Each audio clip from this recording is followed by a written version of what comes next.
Good day, everyone. It's Carpo here to talk about recognition. I was listening to this lecture. One of the facts that came up, or one of the subjects that came up was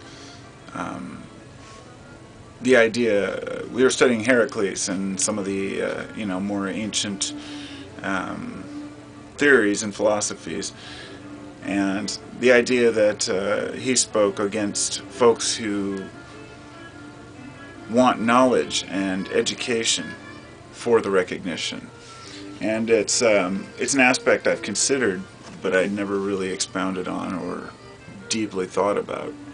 And it led me to the conclusion that he's right in the sense that too many folks pursue certain lines of thinking just like they pursue lines of work, as in, this is the be-all end-all, once I know this I will be recognized as this and this.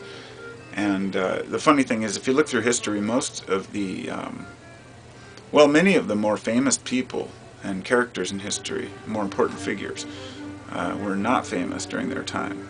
If anything, they were infamous. But a lot of these people weren't recognized until decades, if not centuries, after they were dead, because their writings or their theories were seen to be so much more important than they realized at the time. And a lot of these folks did it for the right reasons. In other words, they weren't pushing their theories, they weren't pushing their ideas on others. They were presenting a new thought, a new idea.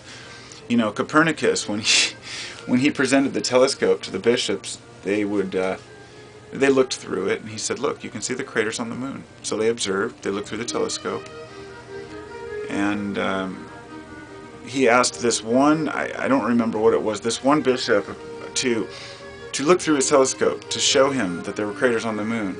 And he said, I don't have to look through your telescope, because I already know what's there.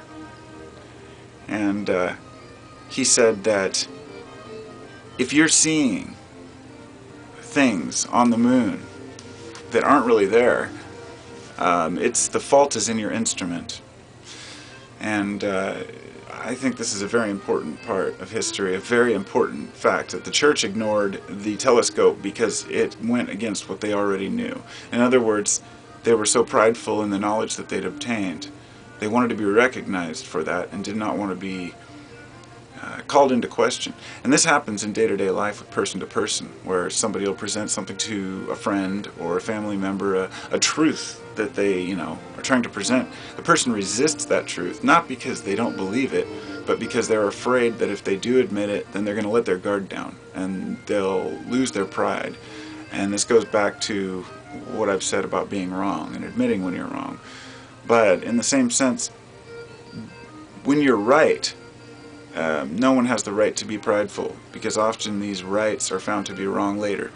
So if we are pursuing knowledge, we should be doing it for the right reasons. If we are pursuing religion, career, anything we're pursuing, it should be done for the benefit of everyone and for helping ourselves to become better people and have more values and to build upon our integrity. So hopefully as a society we can pull ourselves out of this cesspool that we're developing. So peace and love to everybody, and hope everyone's well.